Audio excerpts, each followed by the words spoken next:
धाकड़ खबर, बेखौफसुमा बेबाक अंदाज। धाकड़ खबर के न्यूज रूम से मैं आपके साथ हूं अकरम रईस खान। दो तस्वीरें उत्तर प्रदेश की आपके सामने रखने जा रहा हूं। एक तस्वीर आप कह सकते हैं कि एससी समाज से जुड़ी हुई है और दूसरी तस्वीर आप कह सकते हैं एसटी समाज से जुड़ी हुई, यानी कि आसान शब्दों में कहूं तो एक खबर दलित समुदाय से ताल्लुक रख रही है और दूसरी खबर आदिवासी समुदाय से ताल्लुक रख रही है। और दोनों खबरों को उत्तर प्रदेश के परिप्रेक्ष्य में या आज के हालात में देखने की कोशिश कीजिएगा, और वो भी तब जब प्रधानमंत्री नरेंद्र मोदी ने काशी में जाकर कह दिया है कि आदित्यनाथ योगी ने भारत का नंबर 1 प्रदेश बना दिया है उत्तर प्रदेश को। अब यहाँ माफियाओं का राज नहीं होता, अब यहाँ बहु बेटियों के साथ कोई अत्याचार नहीं होता, और कोरोना के मामले में तो ऐतिहासिक काम कर दिखाया है उत्तर प्रदेश के सीएम आदित्यनाथ योगी ने। इसी परिप्रेक्ष्य में दोनों खबरों को समझिएगा। चलते हैं पहली खबर की तरफ। आप कहेंगे खबरों से पहले भूमिका बना देना और ये कह देना कि प्रधानमंत्री के बयान के परिप्रेक्ष्य में इन दोनों को खबरों को देखिएगा समझिएगा, वो इसलिए महत्वपूर्ण हो जाता है। देखिए, प्रधानमंत्री भी खुद उत्तर प्रदेश से आते हैं, तो प्रधानमंत्री अगर आदित्यनाथ योगी की तारीफ कर रहे हैं तो वो अपना भी बचाव कर रहे हैं, इससे कोई इनकार नहीं कर सकता। भाई किस मुंह से वो कहें कि आदित्यनाथ योगी ने अच्छा काम नहीं किया, तो कोई लोग कल को ये कहेंगे आप तो इसी प्रदेश से आते हैं, आपने कौन सा अच्छा काम कर दिया। और ये तो डबल इंजन की सरकार है, प्रदेश में भी आपकी, केंद्र में भी आपकी, तो इसलिए इसी परिप्रेक्ष्य में दोनों खबरों को देखना जरूरी है। तो पहली खबर आपके सामने रख रहा हूँ बदायूं से। बदायूं उत्तर प्रदेश का जिला है, वजीरगंज यहाँ का थाना है और लहुआ वहाँ का एक गाँव है। वहाँ पे यज्ञ चल रहा है। दलित समाज से ताल्लुक़ रखने वाली एक बुजुर्ग महिला जो यहाँ के बिसोली थाने के गांव की रहने वाली है, उसको भी जानकारी मिलती है, वो भी वहाँ पहुँच जाती है और वहाँ जाकर पहले बताया जा रहा है कि वो परिक्रमा करती है, और परिक्रमा करने के बाद जब वो यहाँ पर प्रसाद चढ़ाने की कोशिश करती है तब उसको एहसास होता है कि वो दलित समाज से ताल्लुक़ रखती है। बताया जा रहा है कि 2 शख्स आते हैं, उसका हाथ पकड़ लेते हैं, उसके साथ जाति सूचक शब्दों का प्रयोग करते हैं, गाली गलौज करते हैं और उसको वहाँ से भगा देते हैं, खदेड़ देते हैं, यानी कि उसको वहाँ पर प्रसाद चढ़ाने नहीं दिया जाता। इस पूरे मामले को लेकर हमने यहाँ जो डीएसपी हैं, जिनको उत्तर प्रदेश में सीओ बोला जाता है, सर्किल ऑफिसर यानी कि क्षेत्र अधिकारी, उनसे फ़ोन पे बात की है। वो कह रहे हैं कि इस मामले में एफआईआर दर्ज कर ली गई है, सख्त कानूनी कार्रवाई की जाएगी। उनकी ज़बानी सुन लीजिए।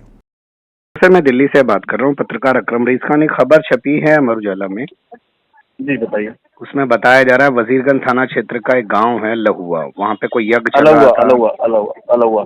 अलहुआ। अच्छा, तो वहाँ पे दलित समाज की कोई बुजुर्ग महिला है, वो परिक्रमा करने के बाद प्रसाद चढ़ाना चाह रही थी, उनके साथ तहरीर प्राप्त हो गई है तो संगत धाराओं में मुकदमा लिख दिया गया, इस आवश्यक कार्रवाई की जाए। क्या वहाँ पे कोई सीसीटीवी वगैरह कुछ ऐसा लगा हुआ था जिसमें तमाम नहीं वहाँ ऐसा ना, बाकी और चीजों की जांच की जा रही है, फैक्ट क्या है जी, इस तरह की बात महिला कह रही है जी, जांच की जा रही है उसमें। और ये पीड़ित महिला दूसरे थाना क्षेत्र की रहने वाली है। सुन लिया आपने, तो ये बदायूं का हाल है। बड़ी बात ये कि जो दावे किए जा रहे हैं, क्या उन दावों के तहत तमाम चीज़ें सामने आ रही है। अखबार की खबर की बात करें तो महिला ने कहा ना जी, महाराज ने तो मुझे रोका नहीं, 2 लोग आगे वो मुझे रोक रहे थे। हालांकि हमारे पास महिला की कोई बाइट नहीं है जिसके आधार पे हम ये कह सकें कि महिला यही कह रही थी, क्योंकि अखबार में एक लाइन छपी है, ये आपके सामने रख रहा हूँ, इसको थोड़ा गंभीरता से देखिए। इसमें कहा गया कि यहाँ के जो सीओ हैं उन्होंने कहा कि आजकल ऐसी घटनाएं होती नहीं है, लेकिन फिर भी महिला अगर ऐसा आरोप लगा रही है तो उसकी जांच की जाएगी। तो अखबार का ये लिखना कि आजकल ऐसी खबरें सामने नहीं आती हैं, ऐसी घटनाएं सामने नहीं आती हैं, ये दिखा और बता रहा है कि अखबार पहले ही बैलेंस करके तमाम चीज़ों को दिखा रहा है। क्योंकि हमने भी तो फ़ोन पे बात करी डीएसपी से, तो डीएसपी ने कहीं नहीं कहा कि हमारे इस इलाके में ऐसी खबरें नहीं होती हैं, महिला ने आरोप लगाया, इसकी जांच कर रहे हैं। वो तो सीधा कह रहे हैं कि एफआईआर दर्ज कर ली गई है और इस मामले की जांच की जा रही है। तो हमारे पास अगर महिला का बयान होता तो हम और बेहतर ढंग से शायद चीज़ें आपके सामने रख पाते कि आखिर हुआ क्या था। और अखबार जो दिखा रहा है कि महिला महाराज की तारीफ करिए, महाराज मतलब जो यज्ञ में बैठे हैं उनकी। अब चलते हैं दूसरी तस्वीर की तरफ। ये तस्वीर है आदिवासियों से जुड़ी हुई, और ये तस्वीर ताल्लुक़ रखती है 2 साल पुरानी एक भयंकर तस्वीर से। पर मुझे लगता है कि 2 साल पुरानी उस भयंकर तस्वीर को आपके सामने रखें उससे पहले आज की तस्वीर पर गौर कर लीजिए। सोनभद्र ज़िला है, आप जानते हैं, ये नक्सल बेल्ट ज़िला भी माना जाता है, ये भी कहा जाता है। वैसे आप सोचिए कभी इस बारे में कि जहाँ आदिवासी होते हैं वहाँ नक्सली बता दीजिए, जहाँ मुस्लिम होते हैं वहाँ जो है आतंकवादी बता दीजिए, जहाँ सिख कम्युनिटी के लोग रहते हैं वहाँ पे उग्रवादी बता दीजिए, जहाँ पे थोड़ा बंगाल और इस धरती पे लोग रहते हैं वहाँ पे माओवादी, मतलब सबके लिए एक टैगलाइन, एक चीज़ें बना रखी हैं किसको किस चीज़ में लपेटना है। तो यहाँ आज यानी कि 17 जुलाई को एक प्रोग्राम होना था और उस प्रोग्राम को सार्वजनिक तौर पर करने पर प्रशासन ने पाबंदी लगा दी। कहा कि भाई सार्वजनिक तौर पे नहीं कर सकते, आपके जो 2 साल पहले लोग मर गए थे आपको उनको याद करना है, कुछ भी करना है अपने घर में जाके करिए। मामला इतना गंभीर है, जो खबरें छपी हैं उसके मुताबिक 3 किलोमीटर की दूरी पर, गांव से 3 किलोमीटर की दूरी पर बाकायदा बाउंड्री वॉल खड़ी कर दी गई है, जो है बैरिकेड लगा के। इसके अलावा भारी पुलिस फोर्स वहाँ तैनात कर दिया गया ताकि कोई वहाँ आ जा ना सके। तो अब ये जानकारी आने के बाद आपके जहन में सवाल पैदा होगा कि भैया मामला क्या है, क्यों प्रशासन इतनी सख्ती दिखा रहा। तो बता दें आपको, सोनभद्र है ज़िला, उब्भा है गांव। वक्त था 17 जुलाई 2019 का। दिन के उजालों में ट्रैक्टर पर सवार होकर आए दबंगों ने ज़मीन कब्जाने का विरोध करने पर अंधाधुंध गोलियां चला दी थी, जिसमें 11 आदिवासियों की जान चली गई थी। ये पूरा मामला इंटरनेशनली तौर पर सुर्खियों में आ गया था। अगले दिन यहां पर कांग्रेस के प्रदेश अध्यक्ष अजय कुमार लल्लू, जो विधायक भी हैं, वो पहुंच गए थे। इसके अलावा यहां फिर 23 तारीख को उत्तर प्रदेश के सीएम आदित्यनाथ योगी खुद पहुंच गए। यहाँ पर प्रियंका गांधी भी पहुंची। बताया गया इस मामले में कई लोगों के खिलाफ FIR दर्ज की गई, कई लोगों को गिरफ्तार किया गया, SIT जाँच गठित की गई।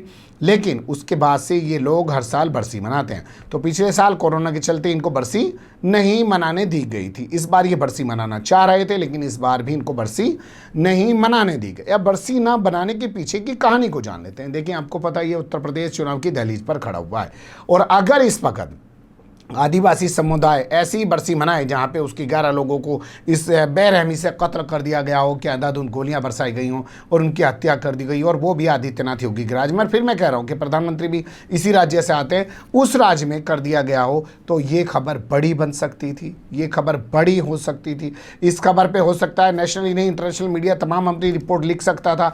2 साल पुरानी जितनी तमाम चीज़ें उनको खोड़ करके लिखना शुरू करता, किस परिवार की क्या स्थिति है, किस परिवार को इंसाफ मिला, कितने लोग गिरफ्तार हुए, पुलिस ने क्या किया, क्या उस जमीन का कुछ मसले का हल हुआ, या जो मुआवजे की बात कही गई थी, जो घायल हैं उनके जख्म भी कैसे हैं, क्या उनके जख्मों पे मरहम लगाने की कोशिश की गई। क्योंकि खबरों में कहा गया था सरकार ने इतना मुआवजा नहीं दिया जितना कि कांग्रेस प्रियंका गांधी ने जाके वहां मुआवजे का ऐलान अपनी तरफ से किया। तो ये बहुत सारे सवाल थे। हो सकता है उसी के पस मंजर, उसी के परिप्रेक्ष्य में इनको ये करने नहीं दिया गया, क्योंकि करेंगे तो हो सकता है चुनावी माहौल में सरकार की पूरी तरह फजीहत हो जाए। और ये तो वो सरकार है जो काली टोपी उतरवा देती है, वो भी कहाँ पे, जहाँ प्रधानमंत्री नरेंद्र मोदी काशी में खुद मौजूद होते। और जानते हो काली टोपी किसकी होती? RSS के वर्कर की, क्योंकि कहीं उस काली टोपी के जरिए कोई धरना प्रदर्शन न शुरू कर दिया जाए।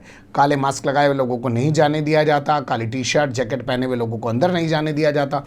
तो फिर आदिवासियों को इस तरीके से सार्वजनिक तौर पर दूसरी बरसी उब्भा कांड की मनाने की इजाज़त कैसे दी जा सकती थी? ये सवाल लोग उठा रहे हैं। अब देखना होगा इस पे किस तरीके का राजनीतिक रिएक्शन सामने आता है और किस तरीके की प्रतिक्रियाएं सामने आती हैं। लेकिन ये दोनों घटनाएं, एक घटना बदायूं की, दूसरा घटना सोनभद्र की, दिखा और बता रही है कि दावा कुछ भी कर लें, उत्तर प्रदेश के हालात बदल नहीं रहे हैं, बद से बदतर ज़रूर होते जा रहे हैं। बने रहेगा धाकड़ खबर के साथ।